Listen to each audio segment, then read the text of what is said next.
let's talk about grades. They don't really matter. But what does matter is snap counts.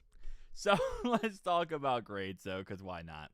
So for grades-wise, it was... let's switch this to actually pass blocking and run blocking. Listen, PFF, as we've always said, is a stupid company.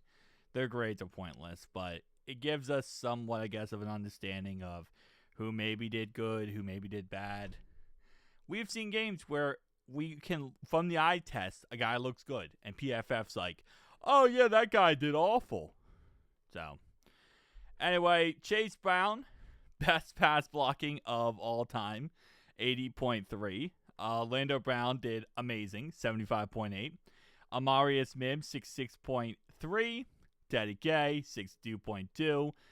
No Jalen Rivers, so we had Dalton Ariza in there. And he did put up a 59.1, which is actually not bad for him. And then we got Fairchild at a 46.3. And Taj Brooks at a 6.9. There's a reason why Taj Brooks does not play. Like, and no crap at him, no attack on him here. But the guy definitely struggles a lot. When you see him run, he looks kind of sluggish. He doesn't look like he's like, he doesn't look like Chase Brown when he's running, which definitely does not help. He isn't really good as a pass blocker at all. He's not really much of a receiver, so it's been a mess with him. But again, he was a late round pick for a reason, right? And it's going to take some time and some growing pains, but I still have a lot of faith in Taj Brooks. I really do. I think he could be a really good running back for us, but it's definitely going to take some time, and it's not something that happens in one season. If it did, he would have been a first-round pick. He would have been a second-round pick. Oh, wait, no, we took Shamar Story instead. Forgot about that, yeah. Although Taj Brooks did put up way more production in college than Shamar Story. Anyway, this is not a Shamar Stewart bashing video. We cannot bash Shamar Stewart in this video because he did not play. He didn't play, so I can't bash him. I mean, like, how can you bash someone who can't play football? I mean, hasn't played football, not can't. That was college. Anyway, I don't know why he's catching strays. Anyway, for run blocking, Dalton was actually number one, which is not surprising because Dalton Reiser is actually a really good run blocker. He has been throughout his whole entire career. His biggest issue is always pass blocking. So, Drew Sample, number 2.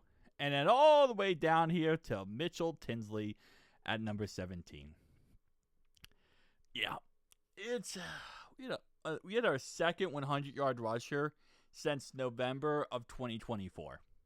Last time we had a 100-yard rusher was Steelers game, and then before that was November of 2024. So, actually, no, not November of 2020. But yeah, early November. That's what I meant to say. November 3rd of 2024. So, early November of 2024.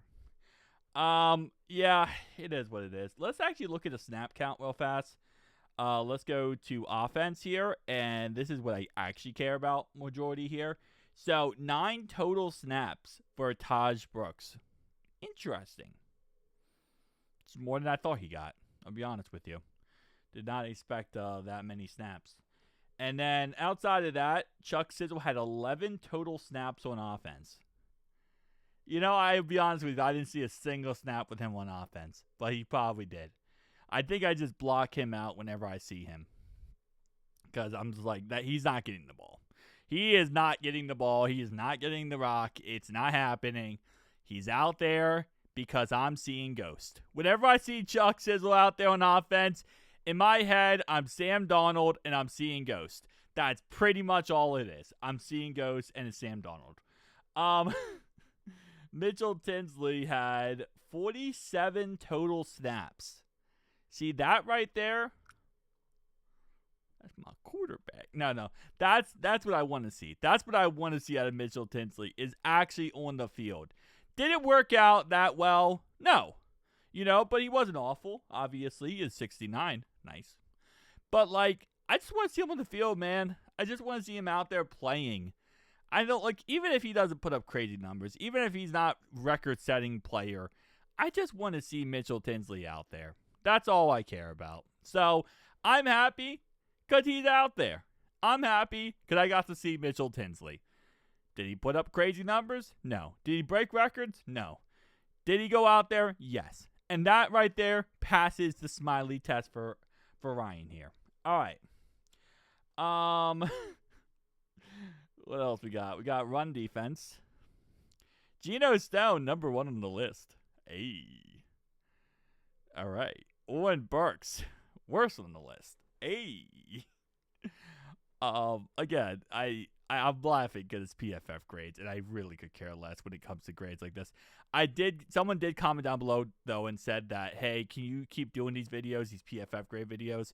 Because a lot of people, they don't have a subscription to PFF. In order to see these grades, you either have to pay $22 a month, or you have to spend $150 a year. So, yeah, I guess that's also... Someone said down below, you can't see the grade otherwise. Can you just still make the video? And yeah, I will. I'll make the video. And we'll talk about these, even if I don't really respect these grades. But anyway, again, like I said, I look at snap counts, right? That's what I care about. Joe Harris, 1 total snap on run defense, which is not too surprising because he's a linebacker, and I don't expect him. And in any way, when I say linebackers can be really good in run defense. I don't expect him to be good. McKinnley Jackson, 8 run defensive snaps. So since he complained 3 weeks ago and said, hey, I want to play football. I want to be a real boy.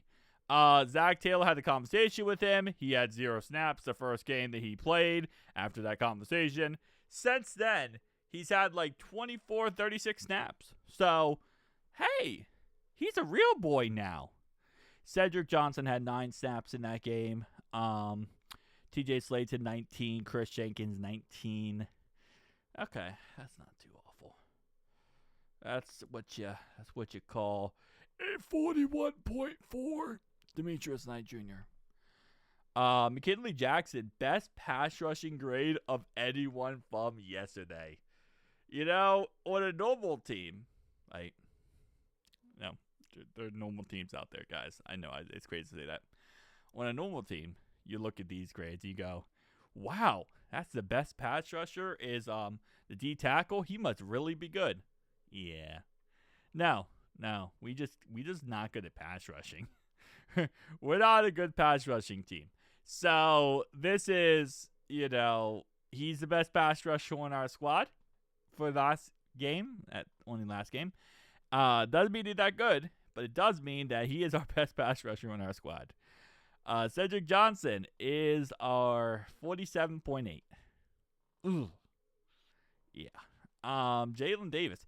It's bad when your D tackle is your best pass rusher on your team for the day, and your second best pass rusher is your cornerback. That's like, wow.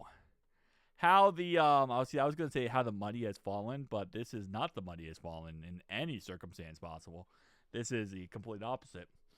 Yeah, that's awful. That's awful when these are your 2 top pass rushers.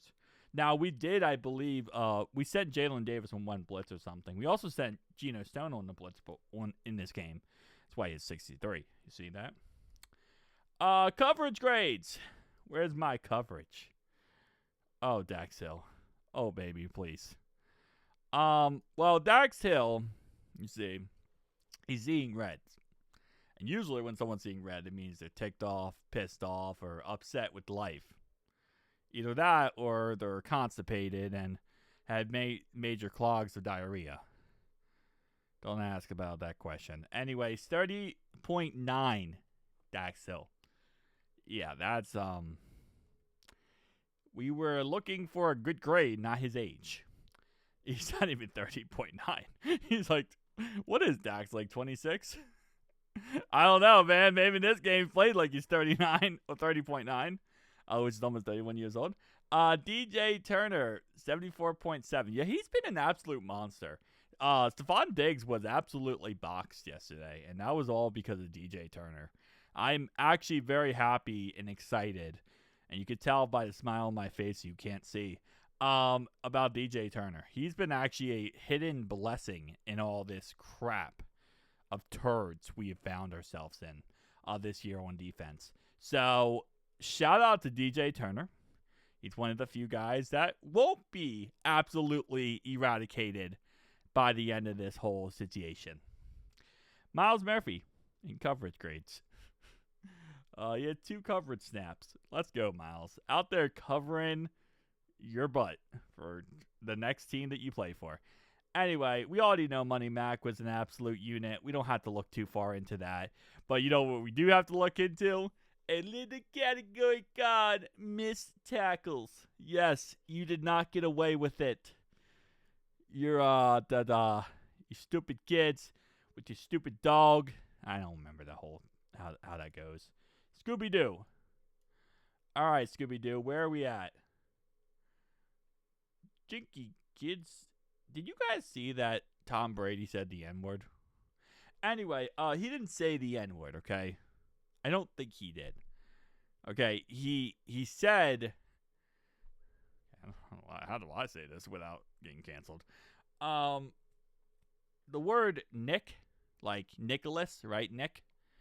And they put an ER at the end of that. I'm not saying that out loud because I have a speech impediment and it might sound like something bad. But that's what he said, okay? He was talking about Landon Dickerson, okay? That's what he was talking about. And instead of calling him Dickerson, he called him Nick with an ER at the end. So it sounded like the N-word. It wasn't actually the N-word. It was literally, if you listen to it, it was Nick with the ER at the end. But it sounded like some G's were in there too. Not the good G's, the bad G's. Not like the BGs, although the BGs were pretty good for a long time. Anyway, what are we talking about? Oh yeah, we're talking about this. Yeah, so he got canceled, but like he didn't actually say it. Brady, if you said it, man, come on now. 6 missed tackles. That's actually pretty good for us. That's actually pretty good. But yeah, so he said instead of Landon Dickerson, he said Nick with the ER at the end. And he was talking about him, and then once he said it, he corrected himself. He says, "Oh, my bad. I meant Dickerson." And then it's like, wait, what do you mean by that? What do you mean, my bad? And then people rewinded the tape and said, "Why would you say my bad for Nick? That doesn't make any sense, my good sir."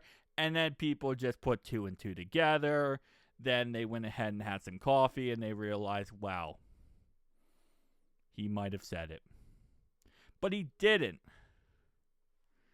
feel like I'm white knighting for him. Bro, maybe he did. I don't know. Maybe he did. Maybe this is a Floridian slip. I don't know, man. But maybe this is just because I want Tom Brady to be my new head coach / GM, and John Gruden's already been canceled. Anyway, nah. John Gruden, what he did was absolutely disgusting. On a real note. But he'll probably still get hired, so it doesn't matter. Anyway, tell me down below your thoughts, opinions. I'll see you guys in the next one. Peace.